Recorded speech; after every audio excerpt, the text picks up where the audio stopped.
ॐ सहना भवतु सहनौ भुनक्तु सह वीर्यं करवावहै तेजस्विनावधीतमस्तु मा विद्विषावहै। ओम शांति शांति शांति। हरि ओम। तो अब जैसा कि हमने पिछले श्लोक में देखा कि भगवान ने कहा कि जो सर्वमिदं ततम है, जो कुछ भी सर्वमिदं है उसको ही उसी को हमें अविनाशी जानना चाहिए, जो सब जगह व्याप्त है, पूरे जगत में, पूरे संसार में, पूरी दुनिया में व्याप्त है, उसे हमें अविनाशी मानना चाहिए। और उसके बाद भगवान क्या कहते हैं? कहते हैं अंतवंत इमे देहा नित्यस्य योक्ता शरीरिण अनाशिनो अप्रमेयस्य तस्मात् युद्धस्व भारत। तो भगवान ने पहले भी कहा है, अभी फिर से कहते हैं कि युद्धस्व भारत, मतलब अर्जुन तुम युद्ध करो। और ये बार बार कहते हैं, कई बार कहते हैं, क्योंकि वो गीता के जो उपदेश हैं वो हमारे सबके लिए, आपके लिए। गीता के उपदेश एक सन्यासी दूसरे सन्यासी को नहीं दे रहे हैं। गीता के उपदेश युद्ध क्षेत्र में भगवान कृष्ण अर्जुन को दे रहे हैं।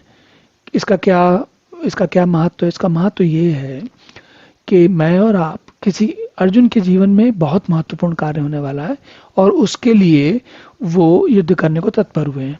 अब ऐसी परिस्थिति में वो बहुत महत्वपूर्ण कार्य करने जा रहे हैं, तब कर रहे हैं। सन्यासी, दो सन्यासी, ऐसा हो सकता है कि हमारे आपके लिए, गृहस्थों के लिए सन्यासियों के कार्य बड़े महत्वपूर्ण ना होते हों, लेकिन हमारे लिए तो अपने कार्य महत्वपूर्ण होते हैं। चाहे कोई परीक्षा हो, चाहे कोई व्यवसाय में कोई बहुत महत्वपूर्ण कार्य हो, कहीं कोई सम्मेलन हो, कहीं कोई अगर नेता है या कोई व्यवसायी है या कोई कर्मचारी है, तो उसके बहुत सारे अपने अपने गंभीर काम होते हैं और उन कामों में उसकी उलझनें होती हैं। उन उलझनों में कभी उसे चिंता होती है, कभी डर लगता है, कभी अवसाद होता है, कभी कष्ट होता है। और उन कष्टों को समझते हुए, झेलते हुए, उनके आगे जाते हुए, बियॉन्ड जाते हुए, किस प्रकार हमें अपना जीवन जीना चाहिए और कैसे अपने जीवन को बेहतर, अच्छे स्तर का बनाना चाहिए, गीता वही उपदेश बताती है। गीता केवल एक एकेडमिक बुक नहीं है कि पढ़ लिया आपने क्लास में और बात खत्म हो गई, आप जिंदगी में कभी उसका जीवन में प्रयोग ही नहीं किया आपने। गीता इस प्रकार की पुस्तक या इस प्रकार का विचार या इस प्रकार की बात नहीं है। तो कैसी बात है? ये एक ऐसी बात है जिसमें कि अर्जुन जो है, भगवान बार बार अर्जुन को कहते हैं, हर थोड़ी थोड़ी देर बाद को समझाते हैं, फिर कहते हैं कि अर्जुन तुम युद्ध करो। क्यों युद्ध करो?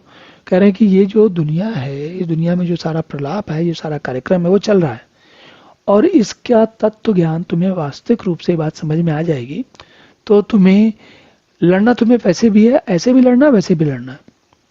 लेकिन अगर बात समझ में आएगी तो लड़ने में जो चिंताएं, भय, कष्ट होते हैं वो नहीं होंगे। अब जब लड़ने में नहीं होंगे तो हमारे जीवन में तो लड़ने का काम नहीं, युद्ध तो नहीं कर रहे हम। हमारे जीवन में जो कुछ भी काम चल रहा है उसमें हम अगर, देखिए कई बार हमें अपने कठिन कार्य करने होते हैं और उन कार्यों को करने में हमें बहुत ज़्यादा चिंता होती है, बहुत उनका भय होता है कि पता नहीं क्या होगा, और वो भय हमें बहुत सताते हैं।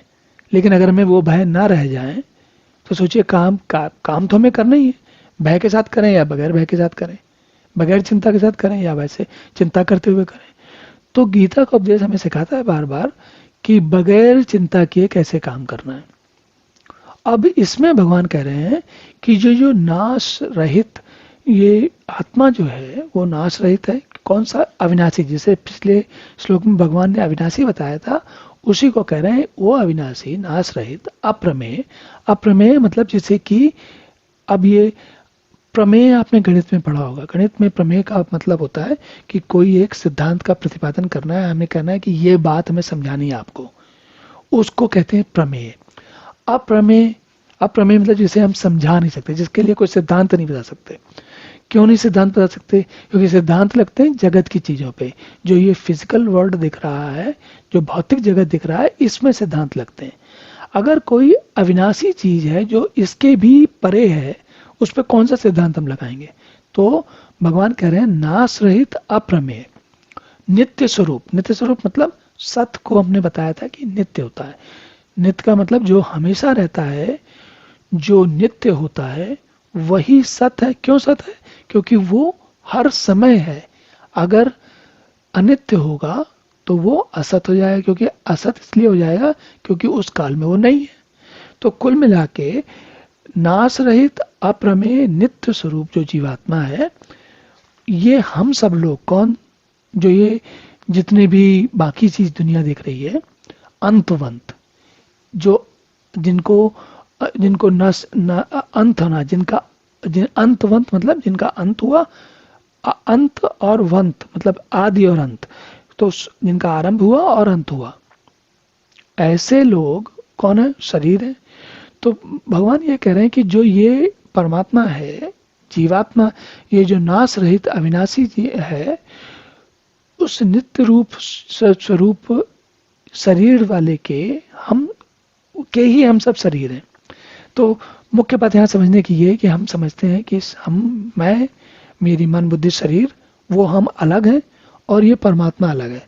भगवान ये कह रहे हैं कि नहीं, ऐसा नहीं है। वो आत्मा के, हम सारे लोग उसी आत्मा के शरीर हैं। और ये एक बड़ी काम की बात है जिसे हमें ध्यान रखना चाहिए, और हम इसका बार बार ध्यान, इसके बारे में विचार करते रहेंगे। तो अब अगला श्लोक देखते हैं। ओम पूर्णमदः पूर्णमिदं पूर्णात् पूर्णमुदच्यते पूर्णस्य पूर्णमादाय पूर्णमेवावशिष्यते।